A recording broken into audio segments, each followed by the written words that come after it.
দীর্ঘ 50 বছর পর প্রকাশ্যে এসেছেন বীর বিক্রম মেজর শরীফুল হক ডালিম।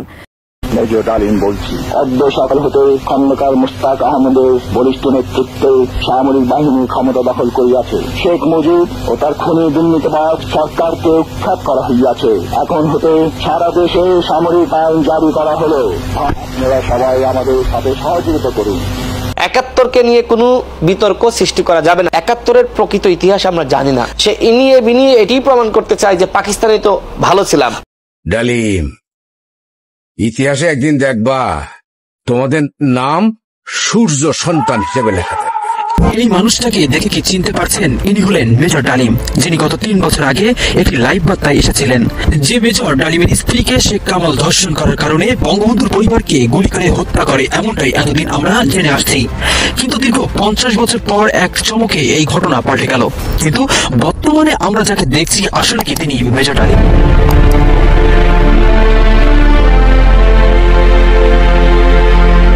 প্রিয় দর্শক, তবে আশ্চর্যের বিষয়, ইতিহাসের পাতায় এতদিন শেখ পরিবারের গল্প শুনলেও হঠাৎ করে বেরিয়ে আসলো বিএনপির মহান নেতা শহীদ জিয়াউর রহমানের কুকীর্তি, যা নিয়ে ইতিমধ্যে সামাজিক যোগাযোগ মাধ্যমে উঠেছে নানাবিধ প্রশ্ন। যখন দেখলো যে তিনি সেনা পরিষদের প্রায় 4000 লোককে মেরে ফেলেছেন, তার ক্ষমতাকে কিন্তু কুক্ষিগত করে দেন।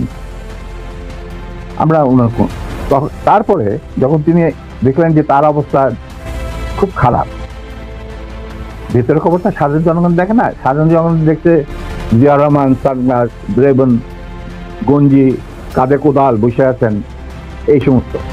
কিন্তু ভেতরে যে কি হচ্ছিল আসল ক্ষমতা কেন্দ্রে, সেই সম্পর্কে সাধারণ জনগণ জানারও কোনো সুযোগ ছিল না, তারা জানতেন না। ৭১কে নিয়ে কোনো বিতর্ক সৃষ্টি করা যাবে না। ৭১-এর প্রকৃত ইতিহাস আমরা জানি না। সে ইনিয়ে বিনিয়ে এটি প্রমাণ করতে চায় যে পাকিস্তানে তো ভালো ছিলাম। উবায়দুল কাদের যুদ্ধের সময় শিশু ছিল, এবং এই যে রেজাউল করিম এরা বাচ্চা ছিল, নাবালক ছিল। এরা হলো কি মুক্তিযোদ্ধা? ৭১কে নিয়ে বিতর্ক সৃষ্টি করার পায়তারা আপনারা রুখে দেন। ৭১কে নিয়ে কোনো বিতর্ক সৃষ্টি করা যাবে না। যদি আপনি বিতর্ক সৃষ্টি করেন, তাহলে আপনাকে কিন্তু মনে রাখতে হবে এই ভূখণ্ডকে আপনি অস্বীকার করছেন। যে ৭১-এর যে ইতিহাস, সেই ইতিহাস আসলে আমরা কেউ জানি না। এখন আপনি বলেন, ৭১-এ বলা হচ্ছে যে শেখ মুজিব বলল যে 30 লাখ মানুষ শহীদ হয়েছে। এখন 9 মাসে যদি 30 লাখ মানুষ শহীদ হয়, প্রতিদিন প্রায় 12,000 11,000 মানুষ মারা গেছে। এখন এই ধরনের পরিসংখ্যান আসলে আপনি কোথাও দেখাতে পারবেন না। যদি আপনি প্রমাণ করতে চান যে 30 লাখ মানুষ মারা গেছে, তাহলে সেই তালিকা কিন্তু আপনাকে তৈরি করতে হবে। এখন আপনি 30 লাখ না পারলেন, আপনি 28 লাখ করেন, কিন্তু আমাদের হাতে তো আসলে 1 লাখের তালিকাও নাই। সুতরাং এই আছে তার মধ্যে থেকেও ভুয়া বের হচ্ছে। এক্স্যাক্টলি ঠিক একইভাবে যারা বলা হচ্ছে যে প্রায় 2 লাখ মুক্তিযোদ্ধা, তো সেই তালিকা কি আসলে সঠিক তালিকা আছে? উবায়দুল কাদের যুদ্ধের সময় শিশু ছিল, এবং এই যে রেজাউল করিম এরা বাচ্চা ছিল, নাবালক ছিল। এরা হলো কি মুক্তিযোদ্ধা? এই যে সার্টিফিকেট কিনে মুক্তিযোদ্ধা হয়েছে, আমরা কিন্তু এখনো পর্যন্ত তালিকা তৈরি করতে পারি নাই। তবে বিষয়টি শোনার পরপরই অনেকেই সামাজিক যোগাযোগ মাধ্যমে ফেসবুকের স্ট্যাটাসে জানিয়েছে আওয়ামী লীগ মুক্তিযুদ্ধ বিরোধী, বিএনপি মুক্তিযুদ্ধ বিরোধী। তাহলে কি এই মুক্তিযুদ্ধ জামাত ইসলামী করেছে? প্রিয় দর্শক, মেজর ডালিমের এই হঠাৎ উপস্থিতি কোনোভাবেই বিশ্বাসযোগ্যতা পাচ্ছে না সামাজিক যোগাযোগ মাধ্যমে। কোনোভাবেই যেন মেজর ডালিমের ইস্যুটা এই মুহূর্তে মিডিয়াতে থামছে না, কারণ তিনি পুরো জাতিকে হিলাই রাখছেন।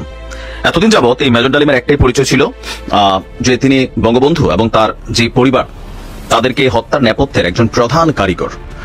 তো এরপরে গতকালকে তার লাইভের গুরুত্বপূর্ণ অংশগুলো যেহেতু আলোচনা হচ্ছে, আমরাও আরেকবার আলোচনা করছি, কারণ তার এই বক্তব্য, তার ছাত্রদেরকে প্রতি আহ্বান, সবকিছু মিলিয়ে আমি আবারও বলছি যে বিএনপি একটা বড় ধরনের ঝামেলায় পড়তে যাচ্ছে। ইভেন তারেক রহমান বা বেগম খালেদা জিয়া মেজর ডালিমকে ক্ষমা করবেন না, আমি এটা অ্যাডভান্সে বলে দিতে পারি।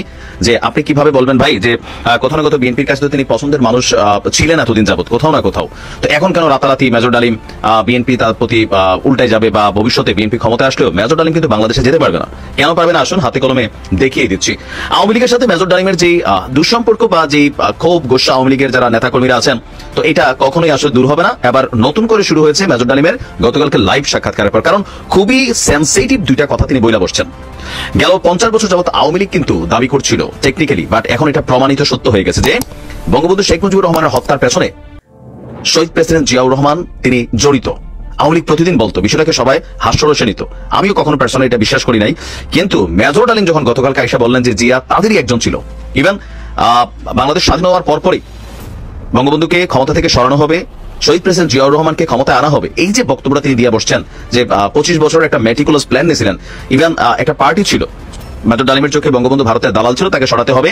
বাংলাদেশকে স্বাধীন সার্বভৌম রাষ্ট্র বানাতে হলে শেখ মুজিবকে সরানোর বিকল্প নাই। তো এটা যে কোনো ওয়েতে হোক তারা সরিয়ে দিয়েছেন।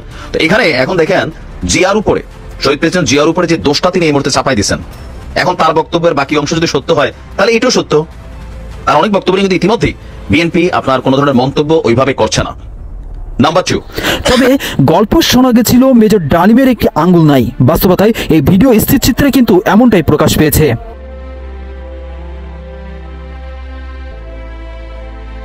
প্রিয় দর্শক, মেজর ডালিমের এই ফিরে আসাকে আপনার বিশ্বাসের পাতায় কতটুকু সত্যতা পাচ্ছে অবশ্যই কমেন্ট করতে ভুলবেন না। মেজর ডালিম সম্পর্কে পরবর্তী আপডেট জানতে চ্যানেলটি সাবস্ক্রাইব করে পাশে থাকুন।